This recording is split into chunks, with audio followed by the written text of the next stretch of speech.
Welcome into College Football Smothered and Covered. My name is Barrett Sallee. Appreciate you guys checking out the show. And like I say, please give us 5 stars, give us 1 star, whatever you like, positive, negative review. We are here for this. Please share this show, YouTube, Apple, wherever you get your podcasts. Of course, if you know how to get your podcasts, that's fine. Others that you know might not. So please share this show. We do have a very busy show today. We will talk about BetOnline's first draft pick odds. And I'm talking about who will be the number 1 pick in the 2025 NFL draft. And it does correlate into the other topic in today's show. And that is, of course, the Xavier Smith, Shedeur Sanders, Deion Sanders beef that popped up almost out of nowhere yesterday. So we will talk about that. Like I say, smash that like button, subscribe, do all of that stuff as well. And look, this is a college football community. This is just one show. We are very excited about this show and very pleased with how the reception has been coming back from the 5-year hiatus. But Josh Pate does great work. Andy Staples does great work. Everybody on the Believe Network does great work. So please go check those guys out because you deserve college football 24/7, 365. And that is what we are here to provide. Reminder, this show brought to you by BetOnline, the number 1 source for all your summer sports this season. Of course, talking about Major League Baseball, golf, the NBA Finals coming up here in about a couple months. The NHL playoffs are underway. Get all the latest stats and scores available for your favorite teams. Get the latest odds and lines, including the latest team matchups, player props, and odds on just about every single sport out there. Head to betonline.ag today. Use your mobile device to get in on the action. Of course, go to betonline.ag. BetOnline, where the game starts. And we are going to start with the number 1 pick in the draft, synergy with BetOnline. Here are BetOnline's odds for the top pick in the NFL draft in 2025. Now, we're going to go through a lot of these other ones later, but you see who's number 1. You see who's number 1, and that is Shedeur Sanders at plus 250. Now, we'll talk about Carson Beck and Quinn Ewers and some of these other guys behind him later in the show, but the Shedeur Sanders saga, if you will, never seems to stop. So let's first talk about Shedeur, the quarterback. As we've said on this show, and I talked about this on SiriusXM on College Sports Sunday this past week as well, Shedeur Sanders is far from a polished quarterback. He obviously has the running skills. He has a laser rocket arm.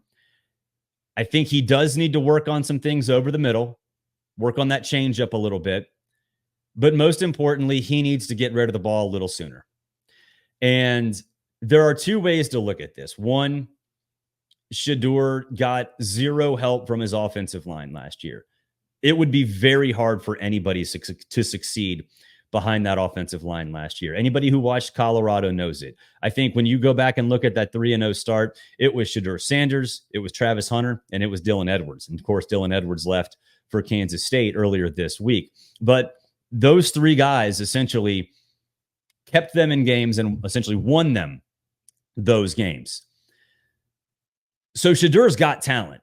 There's no doubt about it. Shedeur has the talent, but he needs to be polished. So I think from a pure NFL standpoint, and we're going to talk about the off-the-field stuff in a little bit. Remember, guys, hang on. It will be coming because there's lots of correlation here. But from an NFL standpoint, he's got a lot of work to do. But this is something that I think can tie into last week, and that is the NFL draft from 2024. 6 of the top 12 quarterbacks or players taken were quarterbacks, right? I think a lot of the talk was about my Falcons and Michael Penix, and justifiably so because Arthur Blank's an idiot. But it also tells me anyway that scouts have looked forward to this season and seen and think anyway that the quarterback class is relatively thin, relatively light. And let's go back and look at these number 1 pick odds because you see Carson Beck and Quinn Ewers. We'll talk about them in a little bit. But the next quarterbacks are Drew Aller, Jalen Milroe, Jackson Dart. Like, come on, Cam Ward. To me, that doesn't scream the best quarterback class of all time. So to me, that's a big reason why Shedeur Sanders is there, because is he flawed? Yeah. Are the other guys? Probably not as much. But I also think that, him being in the first round is not that crazy. And getting an offensive line might help him become a superstar. So, and if you have comments, please leave them in the comment section. I'll try to get to them as soon as possible. But it is clear that there's excitement about Shedeur Sanders. You look at all of these mock drafts for 2025, and he's in there, whether he's the number 1 pick or number 5 or number 10, top quarterback, second quarterback, whatever. There's excitement, and that's not by accident. Look, I know that a lot of stories about Colorado are clickbait. I used to work at CBS. I can tell you, I used to also work at BR. There are terms that absolutely kill it. Deion Sanders is one of them. Way back in the day, Johnny Manziel was one of them. Arch Manning, surprisingly, is still one of them. And Deion Sanders is as well. So there will be a lot written, and has been a lot written, about this Colorado program. That will continue. And certainly there will be takes on Shedeur Sanders. But these mock drafts, generally speaking, from reliable outlets, do not get made out of thin air. A lot of the other ones do. But there's a reason Shedeur is high on these lists, and we'll see if he can fix the on-the-field problem, which is holding the ball too long this season. And it's going to be a tough season. They have overhauled that roster. Offensive linemen are in. A lot of last year's offensive linemen are out, along with everybody else. But he's got the talent. Now, does he have the attitude? So we're going to go to Max Olson's piece in The Athletic. If you want to read it, it's a good piece. I think there are some unnecessary shots here or there, but it essentially, the 40,000-foot view of the story says that Deion doesn't necessarily care about the culture. Deion doesn't get to know his players. Deion plays favorites and all this other stuff. And okay, does that paint Colorado and Deion Sanders in a good light? No, of course not. It doesn't. But is that the craziest thing in the world? No. I mean, if you're a head coach, don't you have to play favorites at certain times? Like, your number 1 quarterback's going to be your favorite quarterback. Your number 1 receiver, you're going to talk to him more. And so that part of the story, to me, from The Athletic, is a little unnecessary, because to an extent, everybody plays favorites. Now, it does dig deeper, and that's where things get interesting, specifically with Deion's son, Shedeur Sanders. I know you guys have probably seen this, but these are quotes from The Athletic. This is the quote from former defensive back Xavier Smith. "You never even tried to get to know me. He was destroying guys' confidence." Okay. But he came in, I'm talking about Deion, came in last offseason and said, not insinuated, said that a lot of players on that roster were not worthy. Were not worthy. He flat out said it. So if you get pushed out the door, or you try to, or Deion or the staff tries to push you out the door, and you don't go, whose problem is that? It's your problem. It's a you problem. It's not a Deion problem. It's not a coaching staff problem. So that's one way to look at it, right? And I think moving forward, the tone has been set, which is why we've seen mass exodus and mass influx this offseason, because the numbers are more or less the same. I think actually this offseason there's been more player movement than in the past. But you were told that you weren't good enough. And I'm not talking about Xavier Smith. I'm talking about the players who were shoved out the door, or at least were shown that the door is open. You were told that this was going to happen. So if your confidence is shattered, you should have been mentally prepared for it.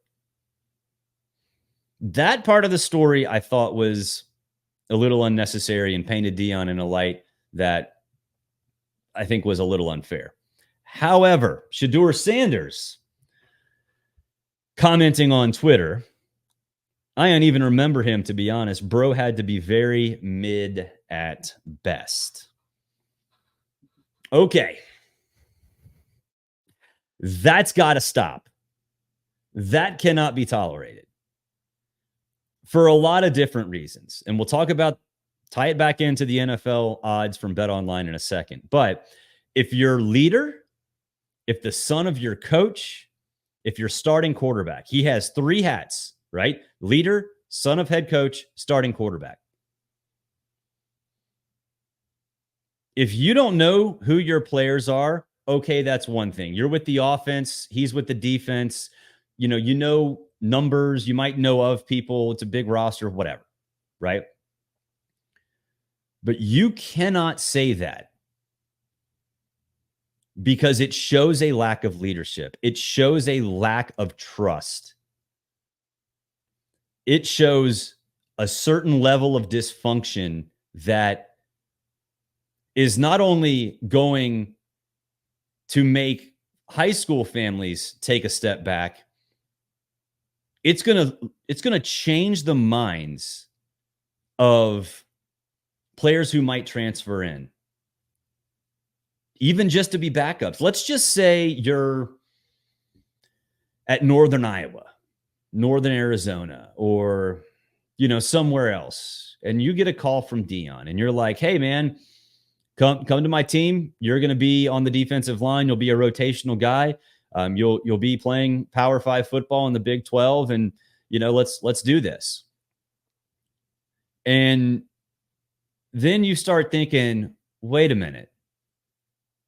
My starting quarterback, the supposed leader of my team, the son of the head coach, he doesn't even know who backups are. That's not a good look.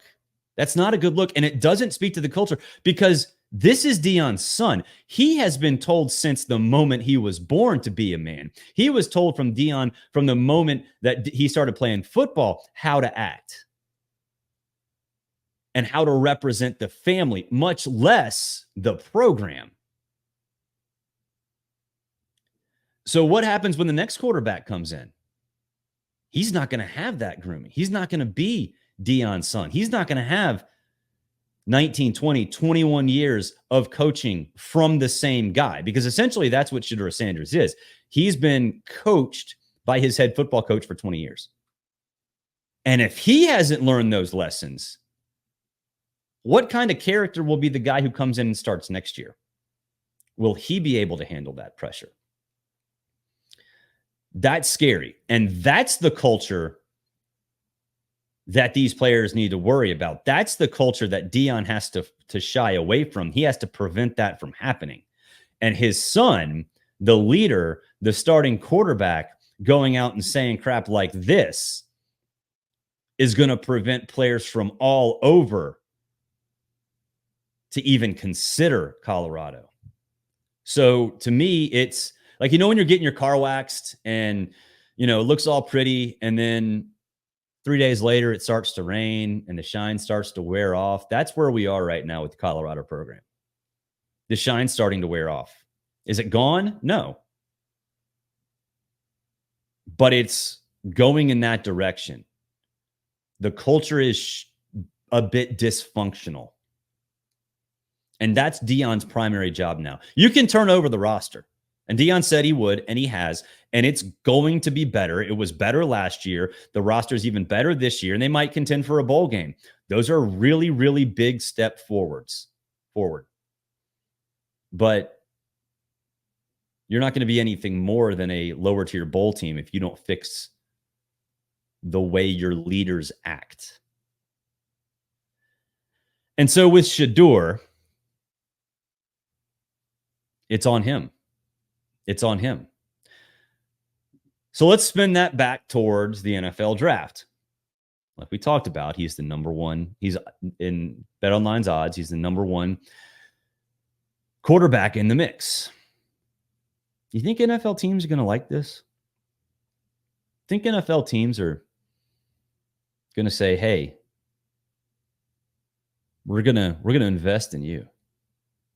We're going to invest in the guy who not only doesn't know all his teammates, and it's college roster, I get it, but will throw them under the bus.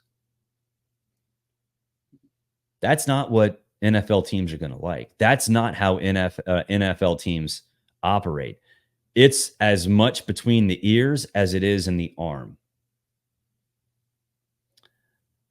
So it's twofold. It's a problem. I think Shedeur Sanders, with just one tweet, lost himself a lot of money in the NFL draft, because even if he goes from number 1 to number 5, that's a pretty good chunk of change. But he also lost a little bit of the team, this year's team, in the process. And that's the culture that Deion Sanders has to fix. And it is not easy.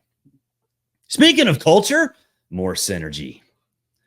BreakingT.com/smothered and covered. BreakingT.com/smothered and covered. You can get this Colorado culture tee. CU in white and then LTURE in gold. The Colorado culture. Now, if you're a Colorado fan, you probably think, hey, I love this. And if you're a critic, you might want to get this for sarcasm purposes. Go to BreakingT.com/smothered and covered, BreakingT.com/smothered and covered. And you can get this whether you want this to promote Colorado or be a little sarcastic with Colorado. All right, back to the BetOnline odds. Enough Colorado, enough Shedeur Sanders talk. Carson Beck at +400. Quinn Ewers at +500. James Pierce out of nowhere at +700. Ball fans really love that. And I think that kind of came out of nowhere. It shouldn't, because he's pretty darn good. But this, to me, shows just how bad this draft is from a quarterback perspective. Drew Aller at Penn State is +1,200. Drew Aller at +1,200 to be the number 1 overall pick. Let's just make sure that says that. Oh, it does. That's not a typo. That's actually true. Wow. If that comes to fruition, or if he's even a top 10, top 20 first round, I would even say second day pick, things have gone off the rails. Drew Aller can't complete deep passes. Drew Aller has not even been asked to do that. And if you watch Penn State's spring game, he was horrendous. And that's in a game where if a defensive player is within the same zip code, the play gets whistled dead. You're telling me that a guy who was not only much maligned, but was considered a joke last year is going to take a significant step forward and become good enough to be the number 1 pick. BetOnline's not just pulling these out of the hat, folks. There are reasons that he is on that list. I'd love to know what those reasons are, but they exist. Those reasons do exist. I can't imagine how he can possibly get to that point. I just want to, it's crazy to look at. Look at that. +1,200, tied with Jalen Milroe and Travis Hunter. Now, you want value. Travis Hunter's there for you. +1,200 for Travis Hunter to be the number 1 overall pick. Yes, yes, yes. 1,000 times yes. But Drew Aller, man, that is insane. I do like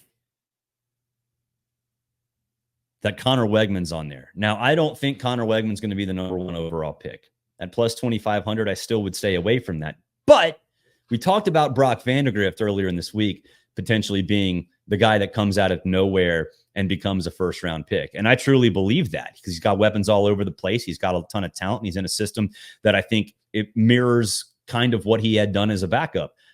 But Conner Weigman is pretty darn solid. He started, 8 games? He's still got a good receiving core, got a ton of talent. I'm not saying that he's going to be the number 1 overall pick, but could he be that dude that kind of comes out of nowhere in a much more stable offense with weapons all around him and is finally healthy? Wouldn't totally surprise me. Drew Allard being the number 1 overall pick absolutely surprised me. That would be absolutely insane. I don't like that Cam Ward's on this list either. Cam Ward is at plus 2,500, tied with Conner Weigman. I'm not the biggest Cam Ward guy. Now, he has weapons around him, especially at receiver, and obviously getting Martinez at running back from Oregon State certainly helps as well.